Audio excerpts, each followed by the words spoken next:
It is midnight now on the East Coast. You're alive. We have all just outlasted the longest State of the Union in history. It didn't kill us. We did it. We're alive. We're sentient. Nobody can take that away from you. It itself is an accomplishment. Despite talking for more than an hour and 47 minutes, the longest State of the Union address ever in U.S. history, and by far, President Donald Trump offered very little in the way of policy. If you were like me, you might have even missed what was maybe the main thing he offered. Thankfully, Lawrence O'Donnell was able to get in there and dig it out of the speech and then succinctly nut it up as trading in the income tax for tariffs, LOL. This was not a State of the Union that will be remembered for presidential proposals.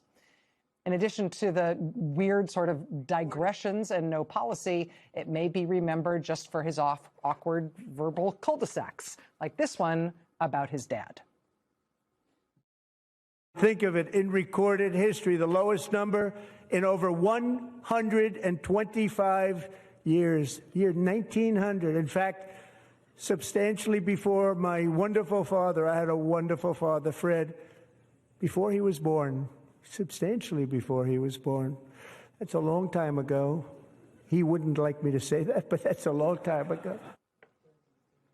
So there was stuff like that. The president also shouting a lot through a lot of his speech, a number of times in ways that stretched the capacity of his microphone to handle it.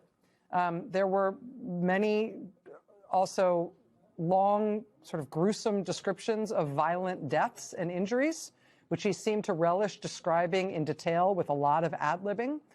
There were also his repeated attacks on Democratic lawmakers in the chamber, screaming at one point loudly that they were crazy. Isn't that a shame? You should be ashamed of yourself not standing up. You should be ashamed of yourself. That is why I'm also asking you to end deadly sanctuary cities. Tonight's address may ultimately be remembered for the indelible image of Democratic Congressman Al Green silently holding up a sign in the House chamber that said, "Black people aren't apes," a reference to Trump posting a video recently on social media depicting former President Barack Obama and former First Lady Michelle Obama as apes. That said, perhaps in the long run, tonight will be remembered for the Democratic response. Responses to State of the Union addresses are very difficult, notoriously. But tonight's from Abigail Spanberger was very good, and thus far at least seems to have been very well received. A punchy, clear, effective speech from the new moderate Democratic governor of Virginia, Abigail Spanberger. She essentially kicked off her party's midterm election pitch by taking aim, among other things, at Trump's violent immigration raids, his chaotic economic policies, and, bluntly, his corruption. Who benefits from his rhetoric, his policies, his actions, the short list of laws he's pushed through this Republican Congress? Somebody must be benefiting. He's enriching himself, his family, his friends. The scale of the corruption is unprecedented. There's the cover-up of the Epstein files, the crypto scams, cozying up to foreign princes for airplanes and billionaires for ballrooms, putting his name and face on buildings all over our nation's capital. This is not what our founders envisioned, not by a long shot. From the Democratic response, again, by Governor Abigail Spanberger of Virginia. A couple of our new colleagues have joined us tonight, and it's going to be a long night still. Claire McCaskill's here, Eugene Daniels. Claire, what was your reaction to what you saw tonight? You know, I was thinking about, first of all, there were a lot of Democrats that weren't there. Yeah. I don't know if you guys noticed, but you'll remember this, Lawrence, that the ambassadors usually sit in folding chairs in the aisle because there's not room for them in the chairs. I noticed some of the ambassadors very excited because they were sitting where normally senators sit. Yeah. You know, they were all like, my God, we got real chairs on the floor. Nobody's here. I noticed no one was there. I noticed that it felt like a game show more than a presidential or an award speech. show. Yeah, Yes, like I was thinking he's going to say, now look under your chair. You know, there's something for you there. And it would not instill confidence in anybody watching this that this was the guy that we want in charge, deciding whether or not we're going to bomb Iran and go into war in the most dangerous neighborhood in the world, especially the Republicans. You know, you would think at this point they would want him to give a speech that would lead them out of the thicket. Instead, they're going, hey, we're going to follow you right in there. Let's go deeper in the woods and see how deep we can go in there and never come out again politically. It was fascinating to me. And then finally, the thing that struck me were the smirks of Vance and Johnson sitting behind him. Like they thought it was kind of a joke. You know, they were, oh, isn't he like he's clever or he's funny? And it was, if I were somebody that wasn't as involved as I am and as engaged as I am in this, it would have struck me that they were smirking the whole time, like this was something not to be taken seriously. And it didn't feel like America should take it seriously. I don't think this speech is going to do anything for him. And I think it's very forgettable and will be forgotten very, very quickly. I think it's interesting about Johnson and Vance. I don't put much stock in kind of body language stuff or whatever, but particularly those two Republican leaders have kind of resting smirk face. Like they both just kind of have that look, which it's an accident that it's the two of them behind the panel, but both of them kind of have the arms folded smirk as a resting look. And so particularly striking that they never got out of that pose for this whole speech tonight. Eugene? You know, I have been texting with some Republicans who were sitting in that room. And before the speech, I asked them, I said, what do you want the president to do? And they said, well, we want him to do what he's going to do are very different. What we would like him to do, is to help the American people understand why we should keep the gavel come November. And in no way, shape, or form did he do that, right? And they said that. They're very clear about that. They always say these things in text messages to us, and they never say that in front of cameras. But that is what they said. And I think at the end of the day, this could have been a time in a different presidency where the president would stand up there and say, look, I know you guys aren't feeling what we've been doing. We're going to keep working on it. At the end of the day, we hear you. We're going to fight for you. And we are turning it around. And that is not what you heard at all. Instead, you heard President Trump over and over and over again say mission accomplished. And the American people who are going to go to the grocery store tomorrow will know that the mission was not accomplished on the economy. They don't feel safer with ICE in their streets. And they don't feel safer with the president of the United States talking and fumbling around with what he might do with Iran. And these Republicans that are sitting in that space are thinking the same exact thing. Yeah, can we just on the Iran thing? I think this is actually important. You know, we have not put this many assets into that region since the Iraq War. No. Right? You know, if you go back and you look at 2003, there was a multi-month campaign, right, leading up to the war, like attempts at persuasion and propaganda and intimidation, all those things. He spent 2 paragraphs on it tonight, maybe 2.5. I mean, we have like entire carrier troops there. It's possible that if things go awry, we're going to start a war with Iran. And to the extent that he articulated a justification for what we're doing there, it was as much about our concerns about the Iranian government's mistreatment of their own people than it was about the nuclear program or any other thing. I mean, it was a mention of the nuclear program, a mention of sponsors of terrorism, and then just as much, if not more, about how much they are mistreating their own people, as if that's Donald Trump's reasoning for how he approaches the rest of the world. It was really, to me, it seemed strange. And also, yes, internally incoherent and inconsistent. I mean, particularly in the same speech in which he said, like, our great new partner, Venezuela, they've given us $80 million of oil. It's like, wait a second. It's the same government. It just has a different guy. Like, now they're our great new partner. He called out Delcy Rodriguez, too, who is essentially Maduro's handpicked person. And remember, I mean, that was the last military action. He didn't explain it all. And now he's like blown just right through it. But it's like, I remember at a certain point in my life, I was doing tutoring with kids in high school and talking about like persuasive writing. And we would start with like, I would be like, well, who's your favorite like musician, right? And then you'd say like, well, just convince me that's the case. Because everyone knows how to argue and persuade when they're not like looking at a blank page. Well, I like them because he didn't do that. He never does it with anything, but like, we're going to start a war with a country. There was no attempt to make an argument for why that might be necessary or in the national interest or anything. Because there isn't one. There's none.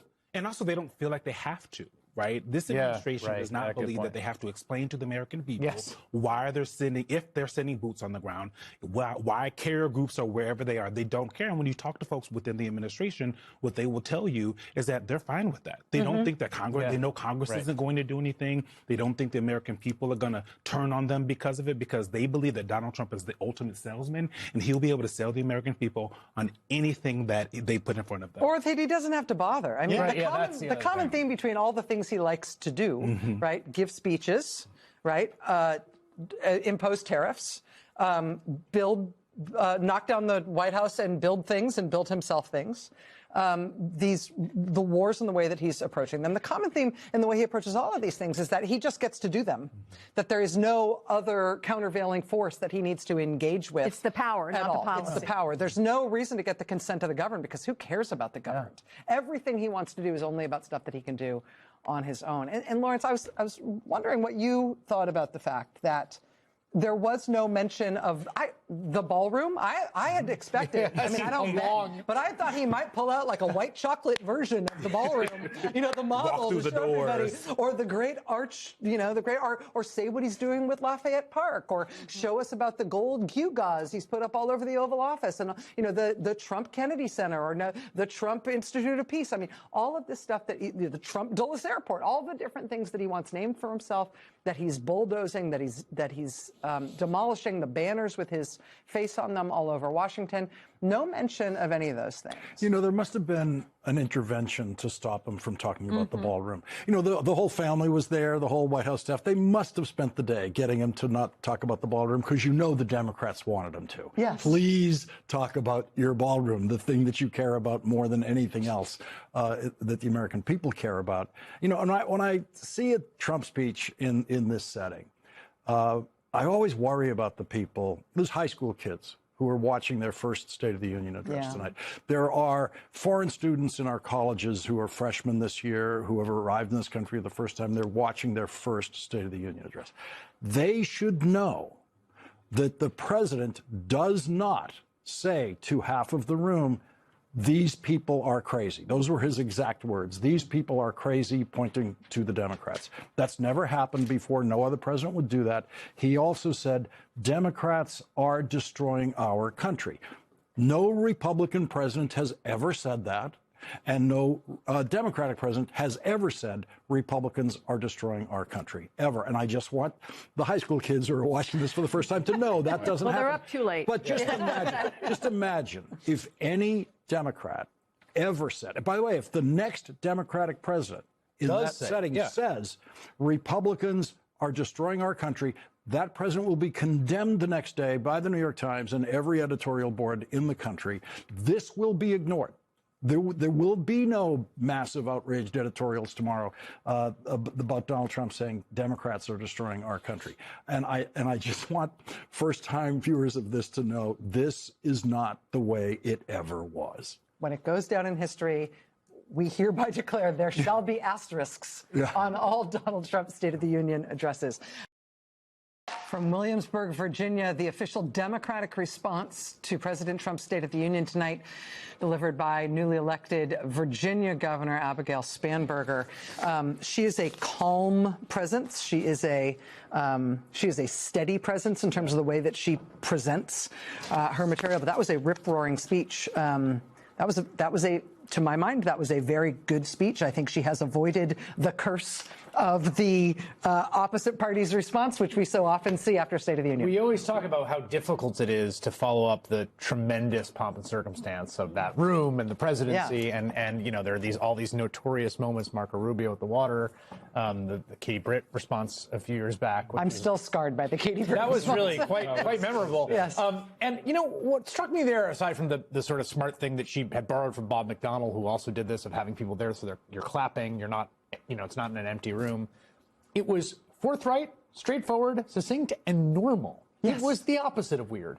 What we just saw before that was very odd. I mean, profoundly odd, and you know, that's sort of Trump's shtick at this point. He's a strange person, and his strangeness is kind of like captivating to some, beguiling to others.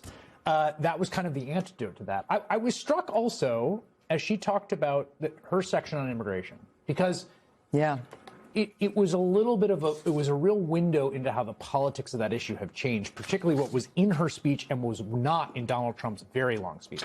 She talked about masked ICE agents. She talked about children in Spider-Man backpacks being taken away. She talked about American citizens being killed. There are now, we know, 3 of them, not just 2, one of which was apparently kind of covered up by Department of Homeland Security officials. The one in Texas recently? Texas, last year. And what was striking about that is, as she went through that litany, again, this is a fairly centrist politician, as she said, centrist seat, like ran a pretty centrist campaign, forthrightly on offense on those issues. And then I thought back and I was like, oh, you know what? That is pretty striking. Go back to the Trump speech. There's one mention of Minnesota, and it's on the fraud question. There is no mention of the deployment there. There is no mention of anything that's happened there in the last, I mean, something that was at the center of the nation's imagination, the deaths of 2 Americans, the marauding agents on the streets, not a defense, no mention. There's no mention of Tom Homan. There's no mention of Kristi Noem. All of that, which I think he thought was going to be his big calling card. Gregory Bavino is crying at home right now in the shoe he lives in. None. I mean, but think about that. Like, think about, here's your big thing. You're doing, you know, and this is your big Stephen Miller, Donald Trump project. We're doing mass deportation. They had the mass deportation signs out at the RNC. And now you are, and you've been doing it. And the whole country's been watching, and you have your big speech. Yeah, only the Democrats will talk about it to remind America what they've seen from you. Yeah, it's really interesting. Michael. Yeah, I want to pick up on that point because the way he brought all of that into focus was in the stories he told about immigrants killing white people in America. Yeah, that was at the end of the day. Back to the playing the hits. It was back to playing the hits. He was trying to make it very clear. I'm not going to tell you about Minnesota. Right. I'm going to tell you about the truth. You know why the troops are on the ground. Let me tell you the story about the young woman who was killed over here or the young woman who was killed over there. So Donald Trump, wanting to avoid the very thing that you just talked about, did a little side curve around the corner. Let me take you on a different kind of trip to that block. So you see it from a different perspective, my perspective. And I thought that was a very fascinating way to do it because the issue is so fraught and because Americans are so resolute about how they feel about it, right? And he didn't want to step into that. He wasn't going to step into that. So let me remind you of the thing you're afraid of. Let me remind you of the thing you don't like. Let me talk about blood. Let me talk about blood. Murder. The blood and the gore. The blood and the gore. I love the way you talked about it as violence porn. It was really kind of just like, dude, really? This is how you're going to talk about a U.S. soldier who was wounded? This is how you're going to talk about a young woman who was attacked? But again, that's the calling card. That's the energy that his base feeds off of. They like those stories. They want to hear those stories because they run over and over in a loop in their minds in so many ways. The second point off of that, it's really interesting what Trump's economy is. It's really 3 things. It's the market, Wall Street, it's 401ks, right? And it's tariffs. That's it. Right. That's it. And so now he's sort of reaching out and saying, hey, I'm going to give your child $1,000 a year for 18. I'm still trying to figure out how $18,000 over 18 years grows to $100,000. But okay, there may be some good math there. But this is his way of trying to connect the dot with everyday folks that he's abandoned and left to the side of the economic road. The last point, and this goes to the governor of Virginia, I'm not a fan of the speech after the speech for a whole host of reasons. The response. Categorically, for a whole lot of reasons Lawrence and I could probably identify with over the years. Because in many respects, unless you're prepared to take that moment and tell the country what you're going to do, don't talk to me. I mean, regardless of what Donald Trump says or George Bush or Barack Obama, the opposing party should come in that moment and said, you just heard this, but let me tell you what we're prepared to put on the floor tomorrow. And that's how we begin to reignite an idea around policy and around parties kind of trying to solve problems. There was a good speech. I'm not going to take it from the governor. I like the speech, and she hit on some really good things. But I just think we need to think a little bit bigger and better as political, how we can move the country off of what we're now into something a little better. I think it was an anti-authoritarian measure. No, not just specifically, but in the way she said, people who are going to run this year are going to win. And I turned a seat by 17 points that a Democrat hadn't held in 50 years. And we took 41 seats. She's trying to say he is portraying himself as a dictator for life in this country. There is a political future coming, and we are going to ascend in that political future. And so think about things in essentially in a shorter time frame. Right. And that's I was thinking about it in those same terms, like, oh, she's not talking about a lot of policy. She's trying to give people a vision of there still being a democracy in this country in which the chairs will change in terms of who's in them. Lawrence, both speeches. So to the governor's speech, and I take Michael's point, but I do think she did something really effective, which is, remember, her job, Donald Trump's job, is to try to elect Republicans in the coming election. That's what this speech was supposed to be. It was supposed to be a campaign speech. Her job is trying to win seats for Democrats. And so with that in mind, she left the voter with a very simple question. She said, is the president working for you? And what I loved was the way the answer was phrased. She didn't just say no. She said, we all know the answer is no. And she just made it a national, unanimous opinion that you know it. He just cares about building the ballroom. He does not care about building anything in your community. And to the Trump speech, it has to be, in proportional terms, the least amount of governing policy per minute of speech. So you've got about 2 hours. The biggest applause in the speech is for a goalie. It's not for the president. It's for a hockey player and his team. And the 20% of it maybe is about policy. All the rest of it is introducing people in the audience and stealing the applause that way. And when you get to the policy is he wants tariffs to replace the income. Okay? So you are in raging dementia when you're in the policy section of the speech, like out of control. He's gone. And here's the nutty thing. The Republican Party. I didn't even absorb that actually was what he was proposing. But you're right. That was but it's worse. The Republican Party in that room could have just winced and been quiet. They clapped for it. They clapped for it because they are lost. And so the policy piece of the speech was absolute zero. And all the rest of it was just trying to cheat applause from people he brought to the show. We're just coming up on 11 p.m. Eastern Time. You have just experienced the longest State of the Union ever in State of the Union history. It wasn't just the feeling you had, it was the math. Over an hour and 47 minutes, the president blowing out of the water the previous record for the longest State of the Union speech ever, a record he himself set last year. In terms of the length of the speech, which I think will probably be the bottom line up front that people take away from this speech, was just how achingly long it was. Part of that was because of the pace. The president proceeded through this speech with two remarkably different speeds. At the very beginning, he was speaking very quickly and very excitedly, and he ran through a number of striking lies on economic matters. The very beginning of the speech, he talked about having inherited the worst inflation in the history of the country, completely ignoring the worst inflation in the history of the country was in the 1980s and the 1920s. He then talked about gas prices and misstated them dramatically. Gas prices on average are like $2.94 a gallon. He was talking about $1.85 a gallon gas. He then talked about his miraculous and best ever in the history of the country job creation. Just for context, in 2023, under Joe Biden, the economy created over 2 million jobs.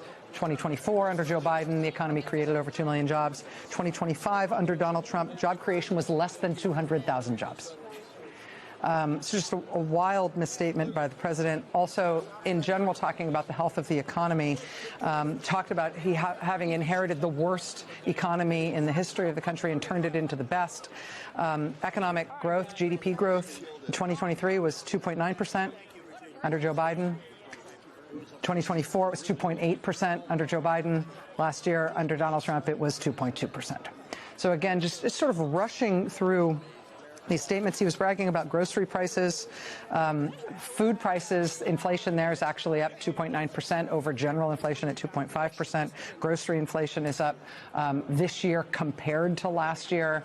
The president didn't seem very invested in the lies that he was telling about the economy, but he did list a whole bunch of them right off the bat. But as I say, some of the takeaway there, I think, is mostly going to be his pace and his freneticism. I asked our control room to pull just one 30-second clip from this front section of the speech so you can just hear how wound up and weird he was. In fact, we're winning so much that we really don't know what to do about it. People are asking me, please, please, please, Mr. President, we're winning too much. We can't take it anymore. We're not used to winning in our country. Until you came along, we're just always losing, but now we're winning too much. And I say, no, no, no, you're going to win again. You're going to win big. You're going to win bigger than ever. That was what was going on with the president at the beginning of his speech. We at least at that point thought that the speech would go quickly because he was speaking quickly, even if he was ad-libbing a lot. But then he ended up slowing down a lot, and particularly slowing down markedly for long stretches of the speech that were essentially sort of violence porn. He talked about people being covered in blood, gushing blood, blood pouring out of things. He talked about people being on the edge of death. He went into graphic detail on a number of different people's injuries of various kind. And in those moments, he slowed down, ad-libbed a lot, and tried to give seemingly as much sort of gory detail as he could, talking about very bloody scenes. He also, I should mention, in talking in very stark detail about a terrible attack on a Ukrainian woman in North Carolina, ad-libbed that the person who had attacked her had gotten into this country because of open borders, which was not at all true. That woman was not attacked by somebody who had come from outside this country. But that was the sort of, as again, sort of violently pornographic riffing that the president did very slowly throughout the back half of his speech, which made it go on for the longest period any State of the Union address has ever gone on before. There were very few actual proposals that were announced. He announced a war on fraud to be led by J.D. Vance. He announced something about 401ks. I think the length of the speech, there'll be two takeaways, my take-its, from this speech. And one is the length of it as the president luxuriated in the descriptions of the goriest things that have ever been mentioned in any State of the Union speech. And I think also this indelible image from just before he started. Congressman Al Green, who famously heckled the president and sort of wielded his cane at the president last year, this time, holding up a sign at the beginning of the speech that said, "Black people aren't apes," before he was rushed out of the chamber. That, of course, is a reference to the president having posted something on social media, putting the heads and faces of former President and former First Lady Barack and Michelle Obama on apes' bodies. Representative Green putting that front and center tonight at the very start of this speech. The president has now rushed out of the chamber fairly quickly, and we now await the Democratic response. Nicole, what did you see tonight? Well, I saw the same things you saw, but I circled the same moment, and I didn't know what soundbite you were going to play. But there were two things said before the speech that just clanged in my ears the whole time. One of them was Senator Cory Booker, who said to you in response to your last question, in explanation for why he wasn't going, Donald Trump is violating the rule of law. He's violating judicial orders. He's taking our children. He's violating our public safety. This should not be business as usual. Our country is in crisis. And then Stephanie Ruhle talked about how he's in a gilded bubble. And I actually viewed the speech as a window. It, as Chris said, he's not trying to persuade anyone of anything. This was a window into what Stephanie's describing. He lives in a world, and after he talks about all that winning, he talks about how everyone comes up to him and talks about how hot we are. Well, do you know who thinks that? I mean, 34% of Americans approve of the job he's doing. I don't know what subset thinks the country's hot, but it definitely most likely includes the people on the omelet line at Mar-a-Lago. Yeah. And so his entire feedback loop is exactly what Steph Roll described after being with him today. This, not just a bubble, which all presidents can end up in. Most tried hard to push out of it, literally and figuratively. He has wrapped himself in the kind of people who think the country is hot. And when he said that to a country of which 66% disapprove of the job he's doing, including large swaths of his own coalition, he just revealed himself to be completely out of touch.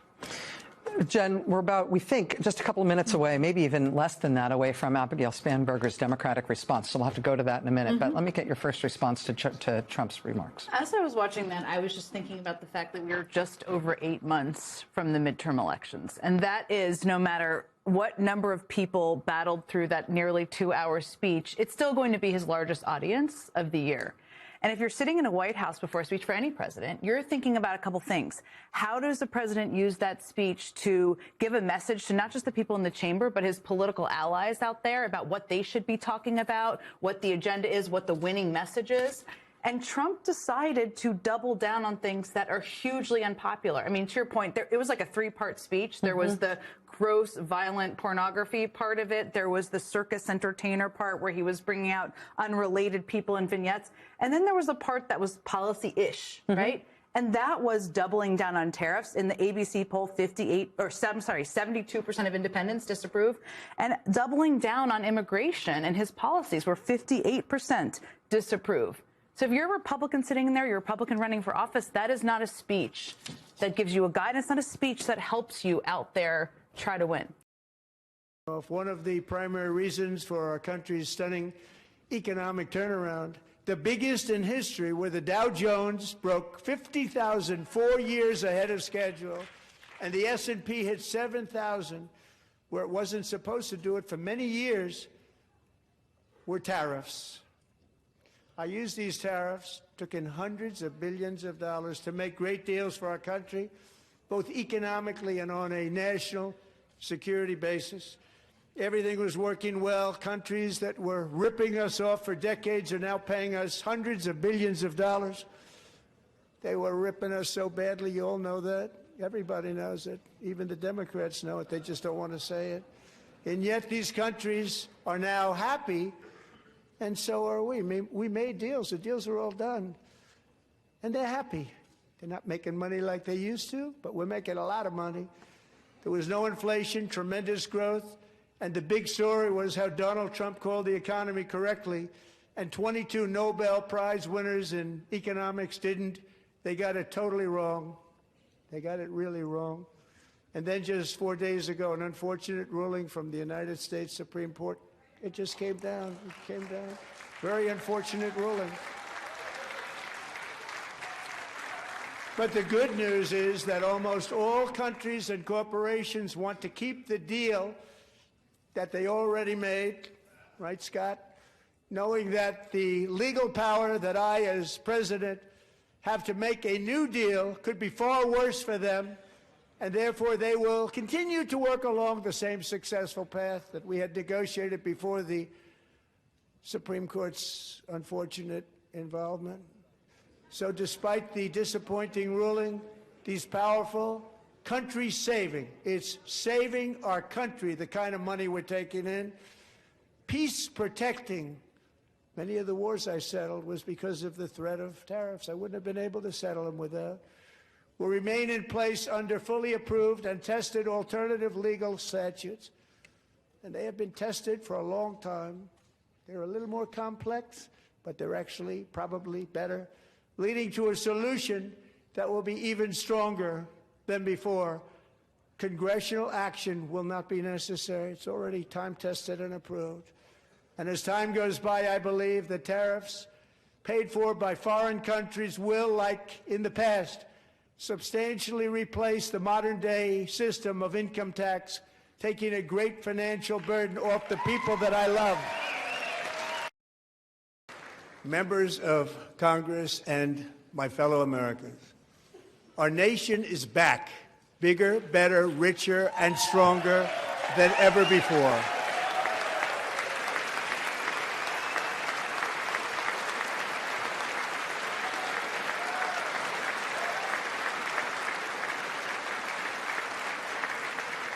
Less than 5 months from now, our country will celebrate an epic milestone in American history, the 250th anniversary of our glorious American independence.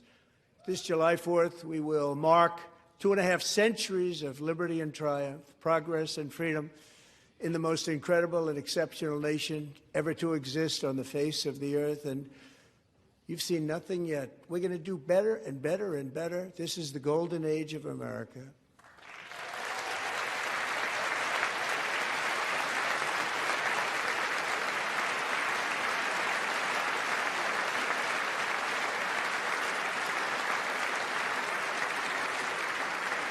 When I last spoke in this chamber 12 months ago, I had just inherited a nation in crisis with a stagnant economy, inflation at record levels, a wide open border, horrendous recruitment for military and police, rampant crime at home, and wars and chaos all over the world. But tonight, after just 1 year, I can say with dignity and pride that we have achieved a transformation like no one has ever seen before, and a turnaround for the ages. It is indeed a turnaround for the ages.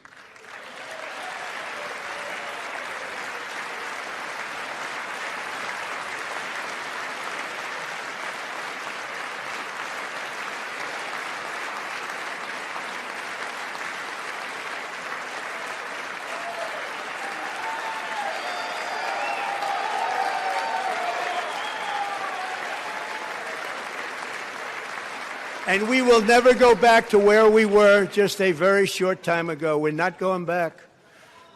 Today, our border is secure.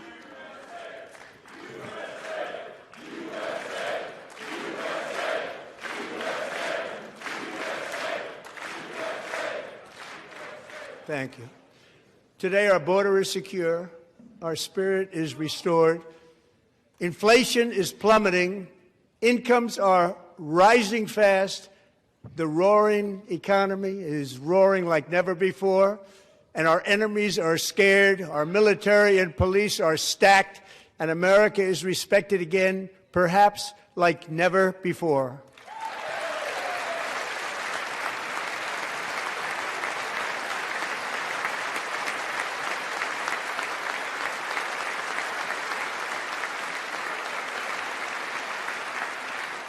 After 4 years in which millions and millions of illegal aliens poured across our borders, totally unvetted and unchecked, we now have the strongest and most secure border in American history by far.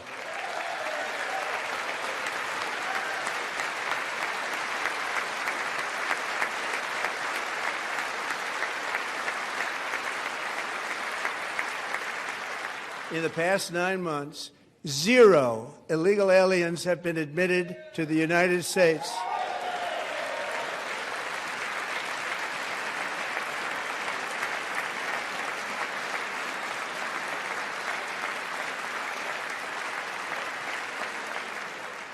But we will always allow people to come in legally, people that will love our country and will work hard to maintain our country.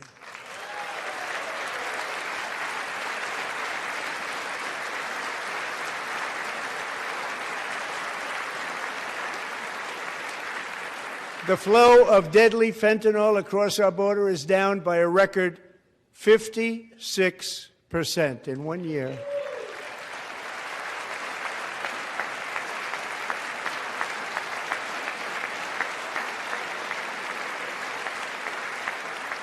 And last year, the murder rate saw its single largest decline in recorded history. This is the biggest decline, think of it, in recorded history, the lowest number in over 125 years, year 1900. In fact, substantially before my wonderful father, I had a wonderful father, Fred, before he was born, substantially before he was born.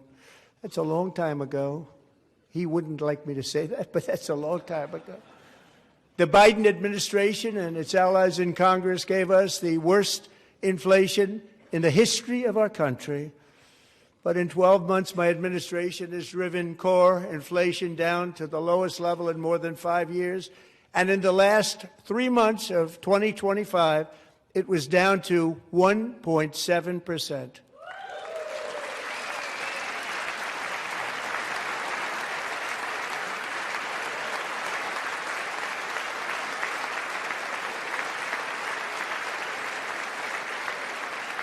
Gasoline, which reached a peak of over $6 a gallon in some states under my predecessor, it was quite honestly a disaster, is now below $2.30 a gallon in most states, and in some places, $1.99 a gallon. And when I visited the great state of Iowa just a few weeks ago, I even saw $1.85 a gallon for gasoline.